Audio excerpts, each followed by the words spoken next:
사도행전은 예수님 말씀하신 명령이죠. 예루살렘, 온 유대, 사마리아와 땅끝까지 내 증인이 되라. 그래서 예수님의 명령의 순서에 따라 사도행전은 쭉 전개됩니다. 첫 번째 부분은 예루살렘에서의 증언이고요. 두 번째 부분은 온 유다와 사마리아에서 증언이고요. 마지막 부분은 땅끝 로마에서 증언. 이렇게 사도행전이 이렇게 진행이 됩니다. 그래서 이제 오늘 6장 8절부터는 이제 두 번째 부분이 이제 시작되는 거고요. 그래서 이제 6장 7절 오늘 보면 바로 앞에는 이제 첫 번째 부분 예루살렘에서의 증언이 잘 완수됐다. 그거를 이제 보고하고 요약하는 내용입니다. 하나님 말씀이 왕성하여 예루살렘에 있는 제자의 수가 심히 많아지고 허다한 제사장의 무리도 이 도에 복종했다. 그래서 이제 예루살렘에서의 사명은 완수.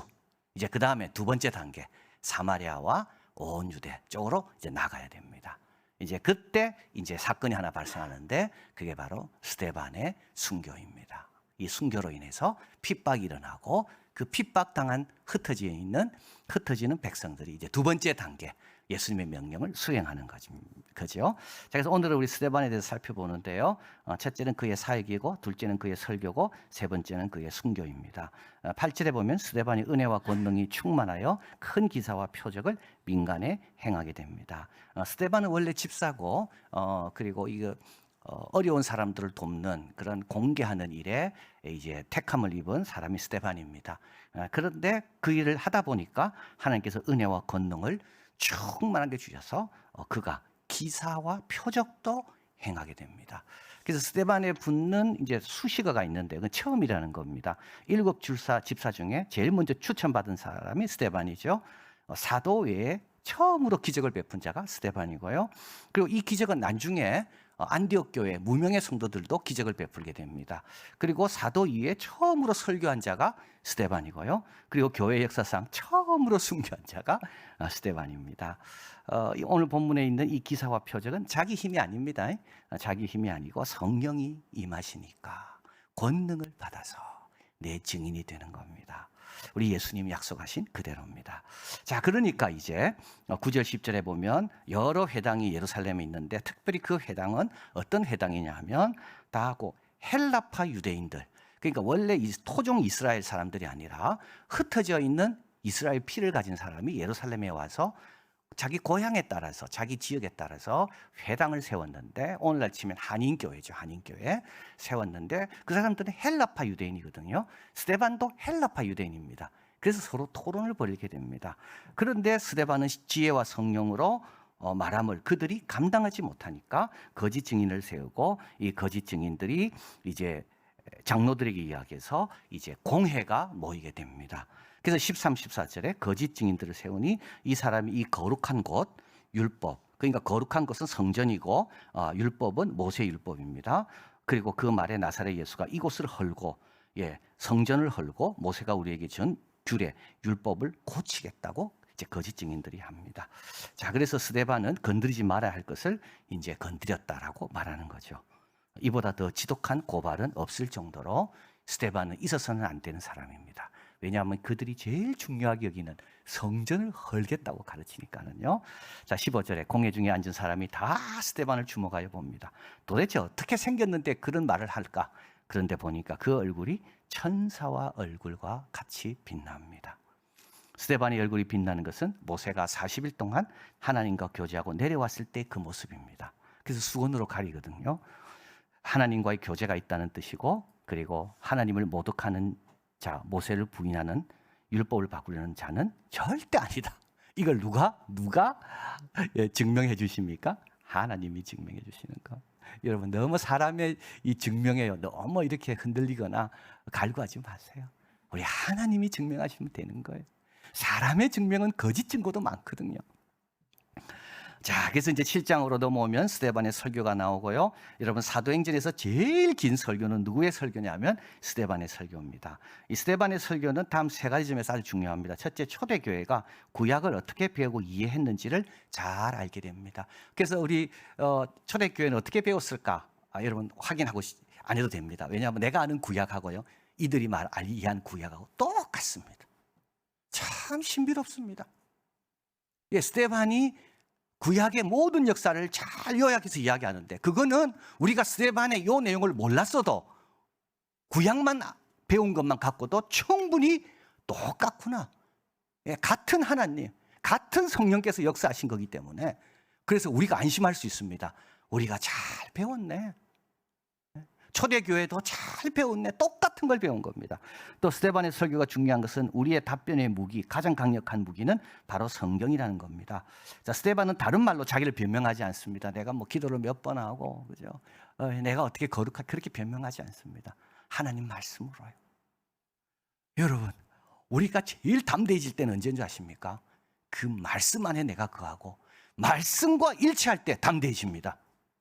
꼭 기억하십시오.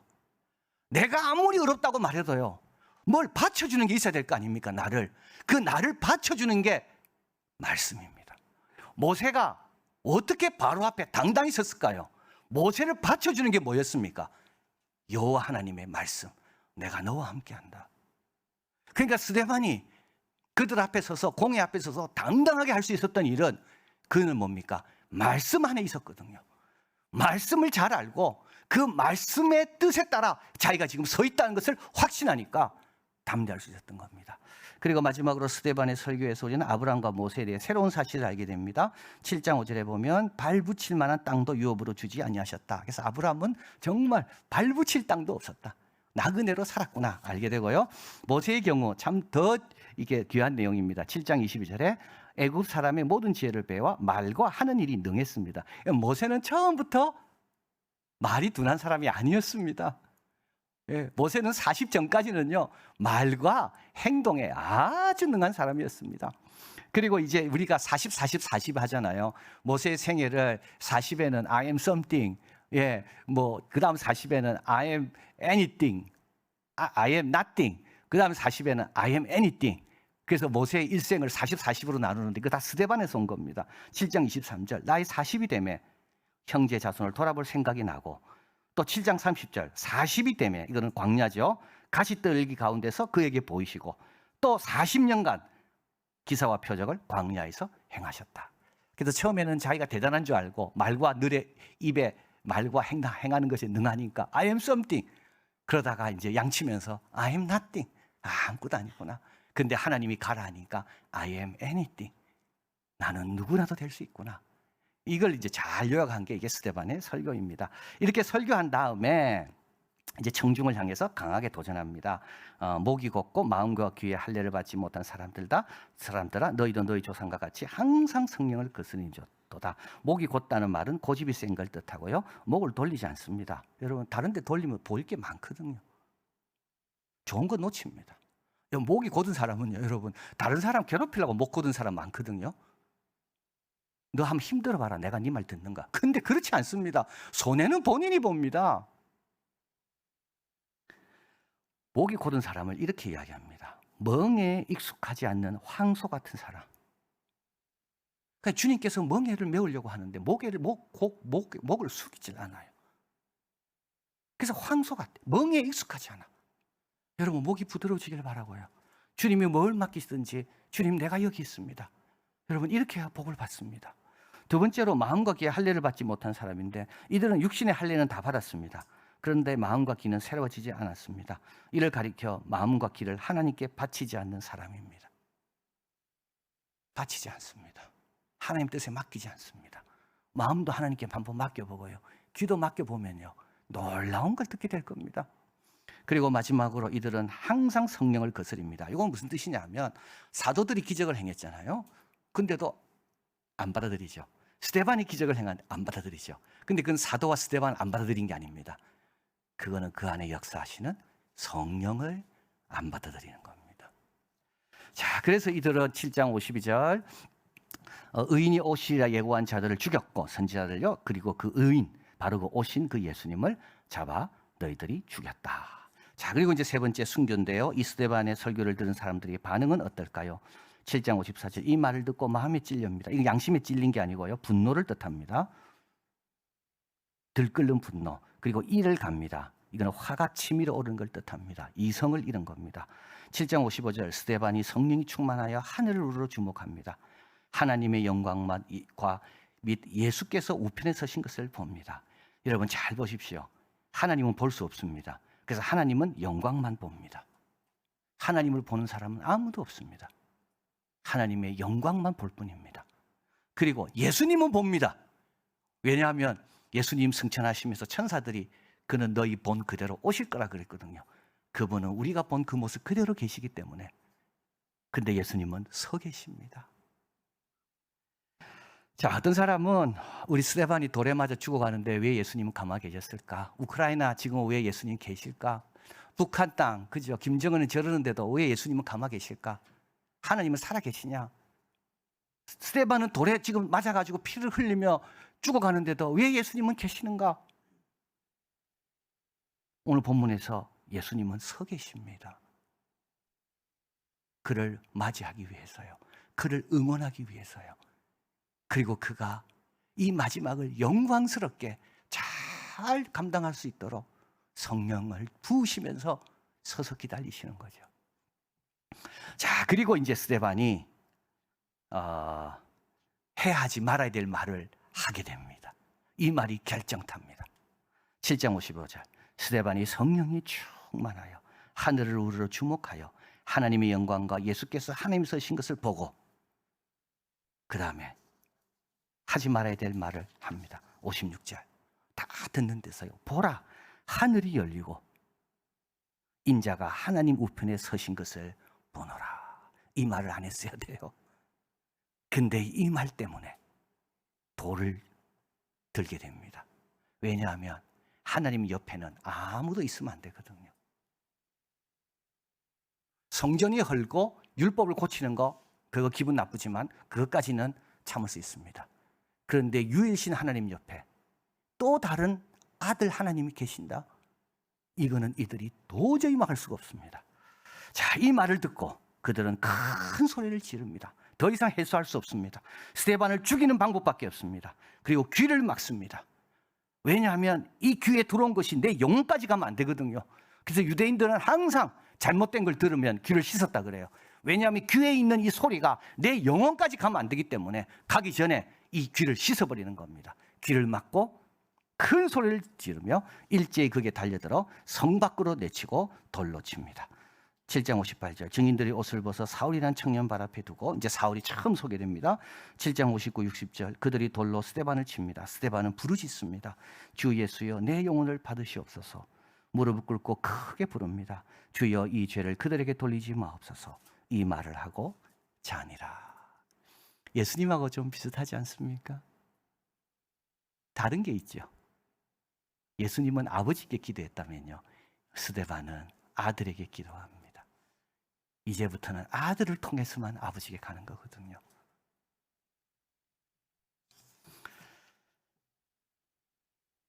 스데반의 순교는 초대교회 성도들에게 증인의 모습이 어때야 되는지를 보여주고 있습니다. 여러분 고난 당하더라도요 당당하시길 바랍니다. 그리고 원수 사랑하고 용서하면서 주님 품으로 가는 겁니다. 그리고 기독교와 유대교는 더 이상 만날 수 없게 됩니다. 예수님을 인정하는 순간 돌로 침을 받습니다. 이제 여기서 쫙 갈라지는 겁니다. 이제 기독교인들은 유대인들의 돌로 침을 당할 각오하면서 보라 인자가 하나님 우편에 계시는도다. 이제 이렇게 고백하며 살게 됩니다. 스데반은 옳았습니다. 그의 얼굴은 빛났습니다. 사람들은 다 정죄했지만 하나님은 그를 인정하신 겁니다. 하늘이 열렸고 주 예수께서 서서 그를 맞이하고 계십니다. 그리고 나중에 이 옆에 증인으로 섰던 사울이 변화됩니다. 여러분 우리 역시 여러분 염려가 있고 답답함이 있을 때 여러분 다른 것 구하지 마시고요. 충만함을 구하시길 바랍니다. 여러분 다른 것 구하지 마시고요. 이거 없어지기도 필요하고 저것도 필요한 거 많지만 그거 이전에 먼저 충만함을 구하시길 바랍니다. 충만함을 구하는 사람은요. 항상 기뻐하고 쉬지 말고 기도하고 범사에 감사를 선택하는 사람입니다. 그리고 아침에는 사도신경, 점심에는 십계명, 저녁에는 주기도로 기도하는 사람입니다. 그리고 나의 힘을 다른 데서 얻는 게 아니라 여호와를 기뻐하는 것이 나의 힘이다. 그리고 또 우리가 힘써야 될 것은 말씀을 잘 알아야 됩니다. 말씀 가운데서 생각해야 됩니다. 그래야 내가 당당해집니다. 다른 세상을 보지 말고 하나님의 뜻과 말씀 가운데 내가 서 있구나 이러면요 당당해지는 거죠. 그리고 마지막으로 미움보다는 사랑을 선택하시고요, 욕보다는 축복을 선택하시길 바랍니다. 우리 예수님이 보여주신 원수까지 사랑하라는 겁니다. 그러면 우리도 스데반처럼 충만하게 되고 마땅히 행할 일을 잘 감당하는 우리 모두가 될 줄을 믿습니다. 사랑하는 하나님 감사합니다. 우리가 뭐가 문제겠습니까? 고난이 강해서가 문제겠습니까? 슬픔이 깊어서가 문제겠습니까? 충만함이 없어서가 아니겠습니까? 말씀 가운데 말씀이 주시는 확신이 약해서가 아니겠습니까? 그리고 우리가 기쁨과 기도와 감사를 선택해야 되고 사랑과 축복을 선택해야 되는데 우리는 자꾸 미움을 선택하고 두려움을 선택하고 불평을 선택해서가 아닙니까? 사도에게 임했던 충만함, 스데반에게 임했던 충만함, 기도 가운데 모든 성도 가운데 임했던 충만함, 우리에게도 주님 주시기를 원한다는 것을 기억하고 충만함과 말씀과 사랑 가운데 늘 거하여 주님이 맡긴 사명 잘 감당하는 우리들이 다 되게 하여 주시옵소서. 모든 말씀 예수 그리스도 이름으로 기도하옵나이다. 아멘.